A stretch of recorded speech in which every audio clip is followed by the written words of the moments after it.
That is bright. Commercial UAV was this past week, and I got a chance to go and check out some of the exhibits. And I'm gonna talk about them and show you some of the cool things that I saw while I was there. Stick around.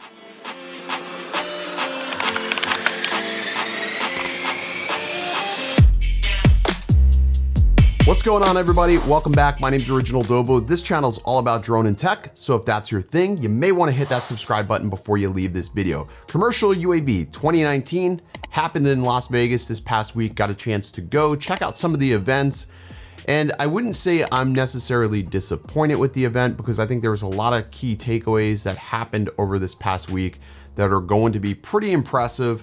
I've got some stuff on video. I honestly did a really bad job of video because I was just walking around the event, trying to soak it all in. Commercial shows are very different than CES. It's a little bit more of an uptight environment. I don't know how to describe it any other way. But anyways, Alltel was out there, Skydio was there, along with some of the other drone manufacturers. Oddly enough, no DJI present at this event. There were DJI drones, but DJI themselves didn't actually have a booth there, which I found sort of interesting, but sort of makes sense if they have like their own commercial show with Airworks. When you first walked into the hall, Alltel was there, and they had their Evo obviously still there, and they had a little flight demo section. They also had the Dragonfish drone, which I did get to see fly. Monday morning when we first got there, I got abruptly woken up and was like, we gotta go. And it was because they were doing a flight demo and Alltel was demoing their brand new drone. However, didn't get a chance to actually see this drone, but I did get about within 5 feet of the case that this drone was being carried in. They actually had a live demo set up where it was like a reenactment of a crash scene. Cop comes pulling in, whips out his Evo. I know that's like not what you would expect them to whip out, but whips out his Evo and starts doing perimeter laps around this crash scene. Next thing you know, the Dragonfish takes off and starts mapping out this entire area. And then from behind the bus where nobody can see, because they also decided to choke us out with some smoke bombs, was the thermal. And I guess, you know, there's kids on the bus, and then they weren't letting them off the bus because there was a fire. But the thermal was going, so we knew there was movement, and then there was no movement in the bus because everybody died. The end.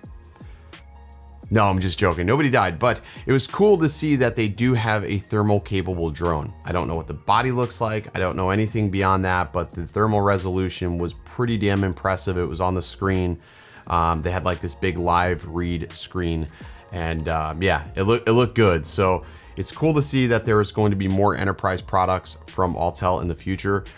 There's just no ETAs. I don't have any further information on that, and they were very tight-lipped about that, as you can expect. Next, I went to the Skydio booth to try to talk to the Skydio team to find out maybe some more information. But mind you, I passed this booth probably a handful of times in trying to find Skydio because it's such a small booth. It's like super tiny. But I showed up there and I found that they had 2 Skydios out there, one in a case, and then one they were just like sort of handhold, and there was no live flight demos of it, which is sort of disappointing. But I did get to hold it and play with that battery. And I gotta say, after playing with the battery, I'm a little bit more impressed with the magnetic connection on that battery mount itself. It's incredible, and I wish more batteries would do that. I mean, it's a crazy strong magnet. It was really hard to pull off, but I think it's definitely going to work. It's also rubberized, and it also sits lower than the props themselves. So I know there were some people like, oh my gosh, how am I gonna hand catch it with those underslung props? You are literally not going to have a problem, and it can also still land on the ground. So it's still designed to do that. The battery is rubberized, so it's very rugged. So you can still land on the ground, or you can just snag it out of the air. It's not really a big deal. After holding it, I see how it's able to do so. Although the Skydio team doesn't suggest or condone officially hand launching or grabbing, but you can totally do that with that. In the case, there's room for the beacon and 2 batteries and the actual drone itself.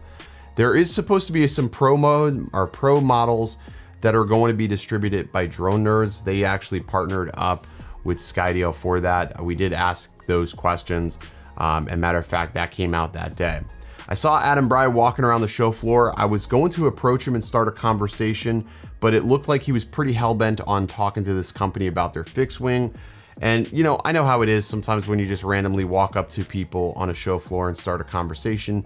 It can sometimes be awkward, so I just chose not to go down that route and avoid the awkwardness. So maybe I'll get into a conversation with him later on when I actually physically get the drone in hand. But first impressions of the build quality, it feels great, and I still like the fact that after holding it, it's not really trying to be any type of drone but its own. Pretty cool stuff. Around the show floor, there was also this company called TVT. They made a drone that I think closely competes with the M210. It's pretty impressive. It has 8 props on this drone in a quadcopter design, 70 minutes of flight time, no BS according to the engineers. Right now it's using a DJI API. So it still has DJI software, but it's in the size of an M210, but can fly longer than an M210 and can still adhere all of their lenses and camera systems. So that was pretty cool to see. Very impressive drone. I also sort of partial to the color. I like that neon green, looked pretty cool. There was lots of vendors there. Unique was there and they had a pretty strong presence. I actually got a chance to see the Unique H3. That camera is incredibly impressive, but there was no live demo, so you can't actually see what it's capable of doing. The Unique team at the commercial UAV event were definitely a lot more pleasant than the CES team that was out in Vegas a couple of months back. So pretty interesting stuff. There's a lot of weird things, you know, in the enterprise world. You know, you have a lot of LiDAR, a lot of agriculture drones, and you know, there's a lot of heavy lift drones that's becoming more and more prevalent as they're finding more use cases for these units. But yeah, I mean, I sort of walked around. I was sort of out of my element because, you know, my use case for drones is more still consumer, because doing real estate photography and videography, it still sort of falls in those lines. So I really don't know if I found a lot of use from being out at commercial UAV, but there is some interesting products coming for consumers that sort of made some debuts there. And we'll talk more about those as time passes. But yeah, sort of a brief recap. I'm sorry there's no Friday night flights today. I just didn't have enough time between compiling this video, traveling. I was incredibly tired. I didn't get back home until 7 a.m. yesterday. And I basically sort of slept trying to recoup my time. So I apologize for that. I know the Mavic Mini did launch while I was out at commercial UAV. I do have one coming. We do have them in stock on the 11th on DroneWorks website. So if you're interested in one of those, links will be down below. We are shipping same day. So I'm gonna take a look at it, review it. I still think it's underwhelming, but I get it. There's still some use cases for a lot of people that have certain restrictions. You know, it's weird. Every time we do a video like this, people think like we're reviewing these products, but we're allowed to have opinions and talk about them. So bear that in mind. These are sometimes opinion-based videos and not reviews. If my title says review, then it's a review. If it doesn't say review, it's not a review. I'm pretty clear. But anyways, hope you enjoyed this video. As always, stay original.